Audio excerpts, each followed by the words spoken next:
Well, hello everyone. It's Brooke here from Brooke on Board. Currently, I'm still not on board. I have just finished editing and uploading all the videos that you're seeing to date, including my chat about the medical disembarkation.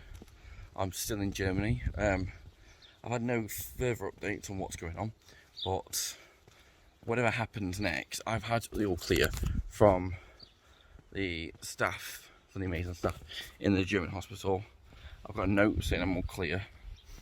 So it's very, very unlikely I'm going to have to be flown back home and I lose my contract. More likely, I'm going to just fly out to wherever the cruise ship goes to next. They docked in Aarhus in Denmark today,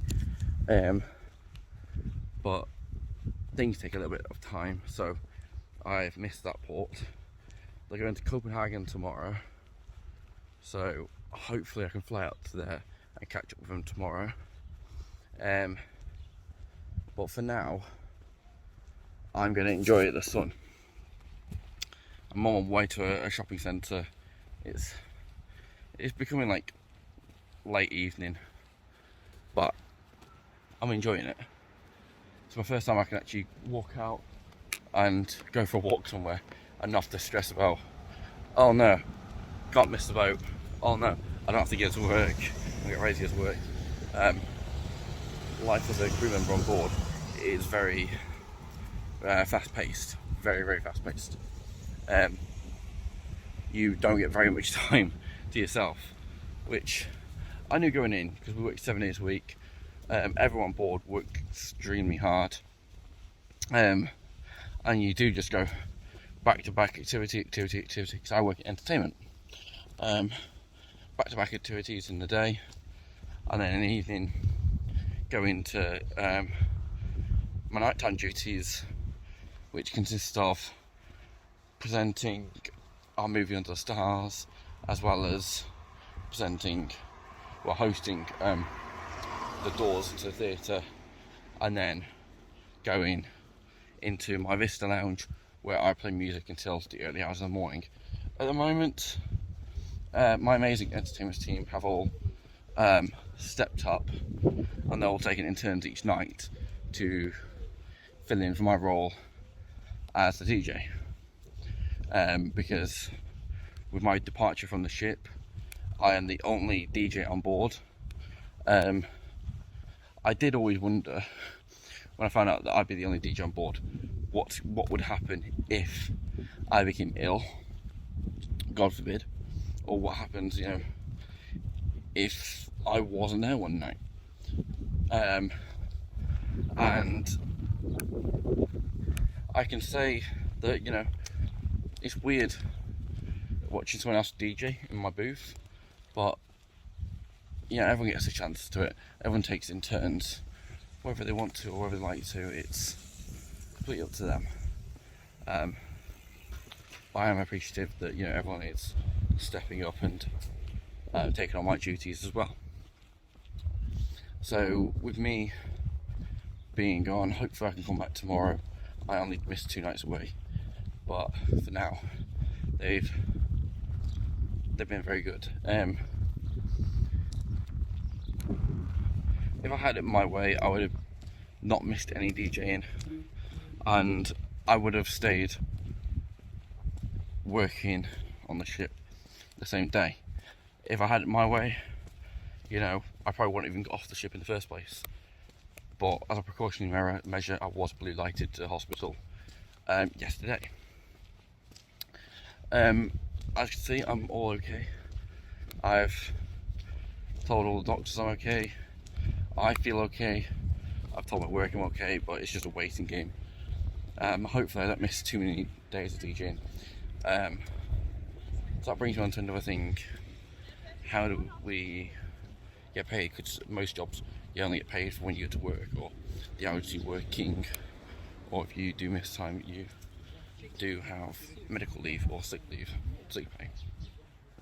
So with me, what happens is, even though I'm not there, I'm still getting paid my normal wage, still getting paid my normal rates and everything. because I get paid a set amount a month, despite how many hours I do. They do ask us to work, you know, a certain number of hours each month, and it is a very, very high amount of hours. It's a lot more than what you normally work in the UK. In the UK, you'd probably work maybe 160 to 180 a month. We do nearly double that. But again, we work 7 days a week.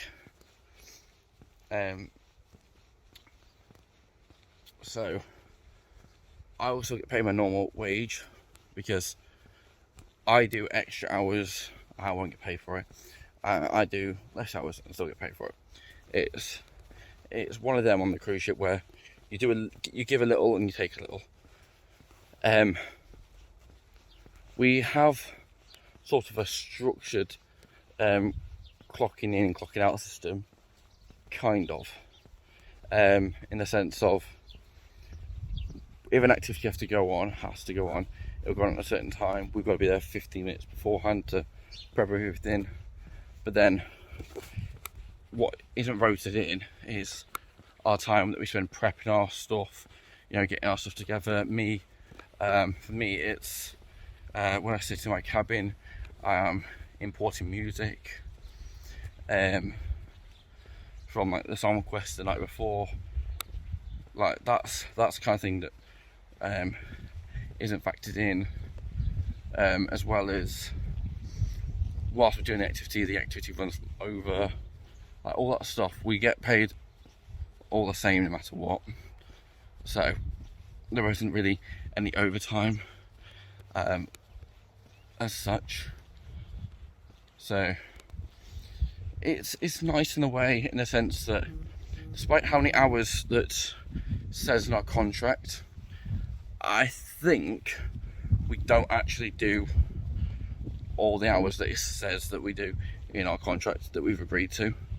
So it's quite nice that we'll work a little bit less than what our contract states, which in different departments on different ships do. Sometimes we'll work more, a lot more, work less, a lot less.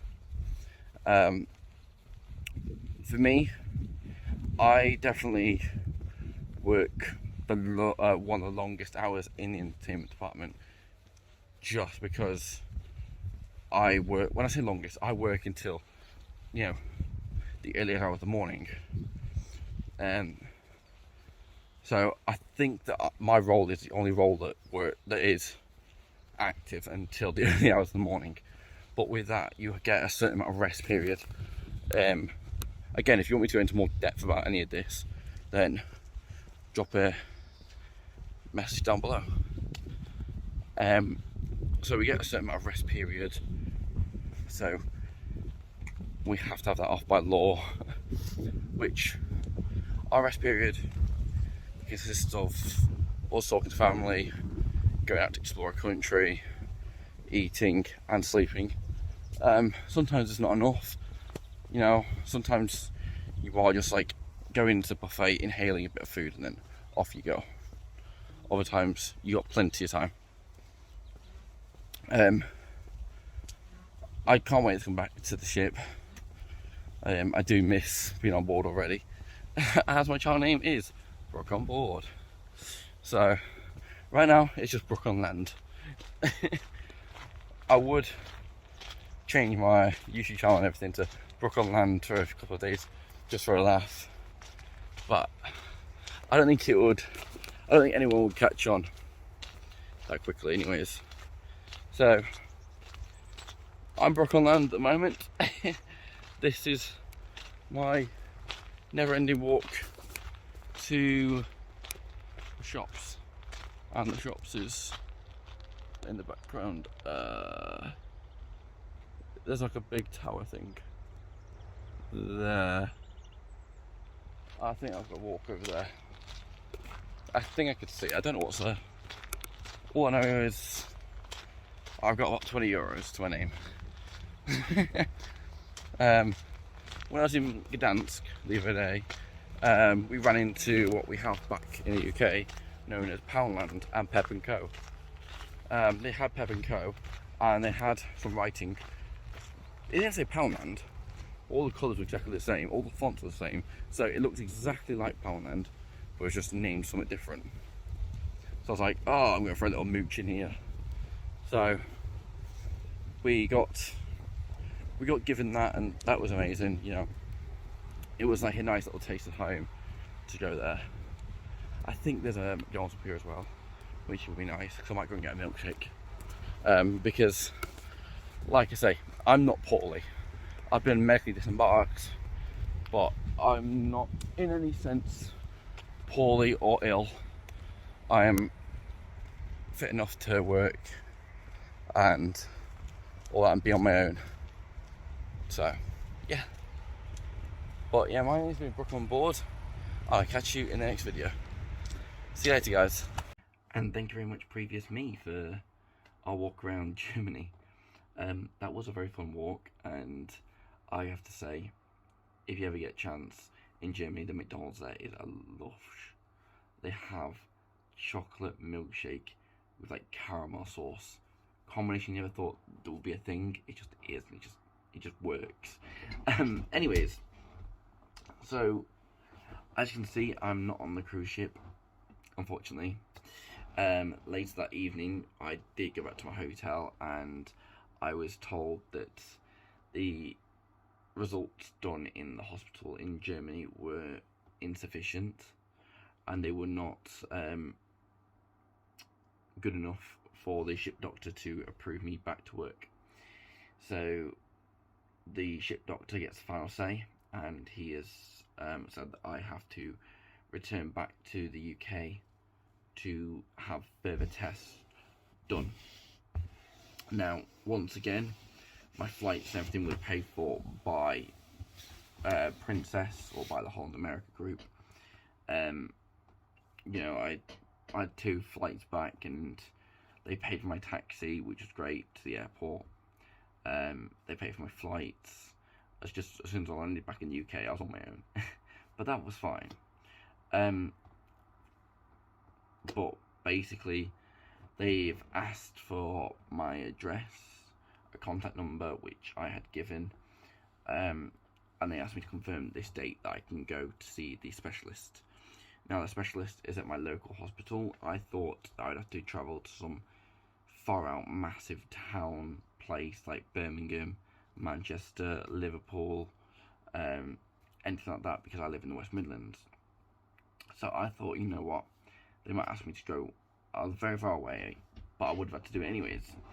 But to my luck, even with them paying for it and me technically going private, I was able to go to my local hospital.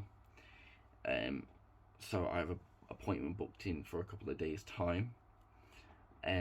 Assuming everything goes well, because I believe it will. I believe that everything that's happening at the moment is just a precaution.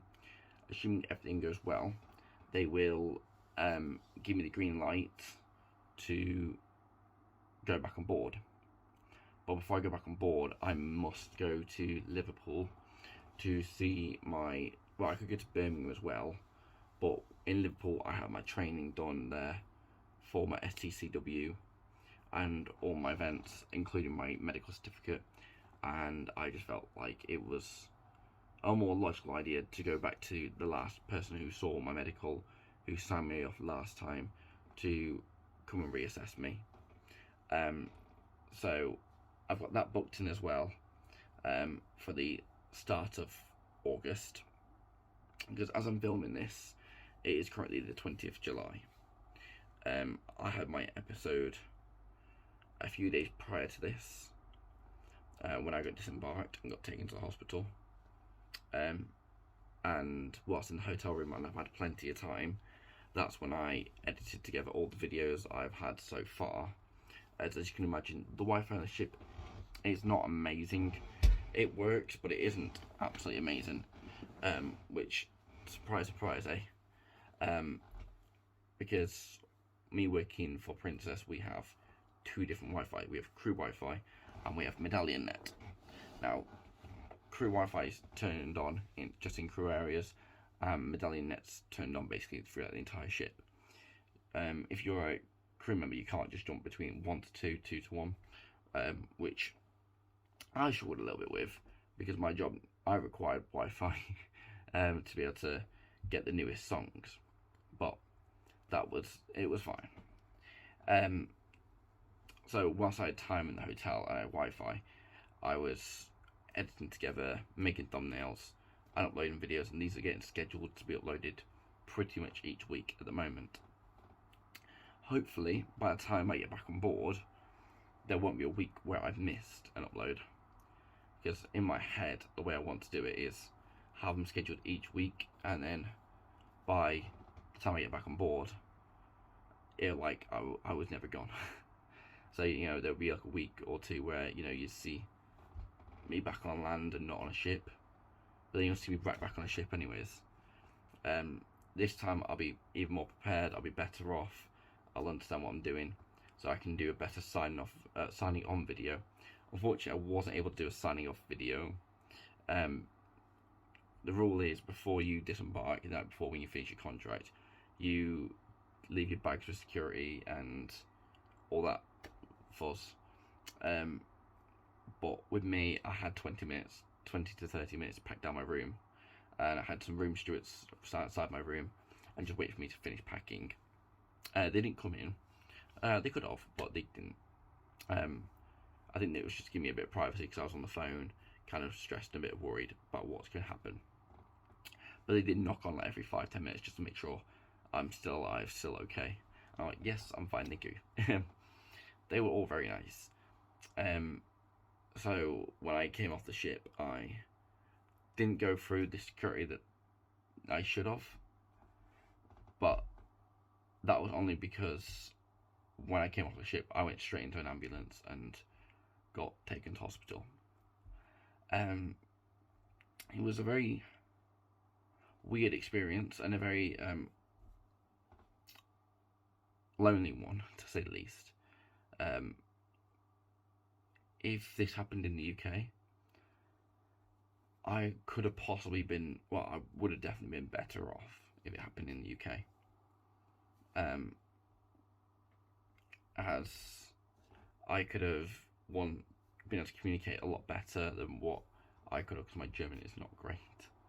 I could have figured out where I was going, my phone would have worked a lot better, and I would have felt a little less stranded. But after enough back and forth, people did come to my aid and did help me out where they could, which I did appreciate.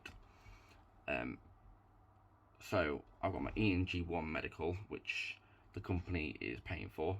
This might not be the same for everyone, but I've been given the bank details to send to the people who did the ENG and to the people who are booking my treatment. There is a chance that they could reject both of them, and if that's the case, I have to pay for it and then do a medical medical expense refund, which they will refund, but I've heard mixed reviews on that one. Sometimes it's fast, sometimes it takes a bit longer. I'm hoping that I don't have to pay for it, because even if they pay me back, I imagine it will be quite a bit. But as soon as I get the all clear, which should hopefully be 2 weeks today, I can send it off and they can get me a new contract, and within less than a month I can be back out to sea. I hope mid-August I can be back out, but we'll have to see how things stand at this moment. At this moment I could get put back on the Sky, but it's not guaranteed anymore, as when I disembarked, my contract changed. My finish date changed to the day I disembarked, and my contract with the Sky Princess is no longer valid. Not to say that they couldn't give me a new one at some point in the future, but it is a waiting game now to see what happens and whether I do get given a new contract for the Sky, or whether I get given a contract for another ship. Either way, I'm excited to come on board. But that's all the information I have at the moment, without going into too much of my medical information. But yeah, my name's been Brooke on board, and from the UK, I'm signing off for now. Goodbye, everyone.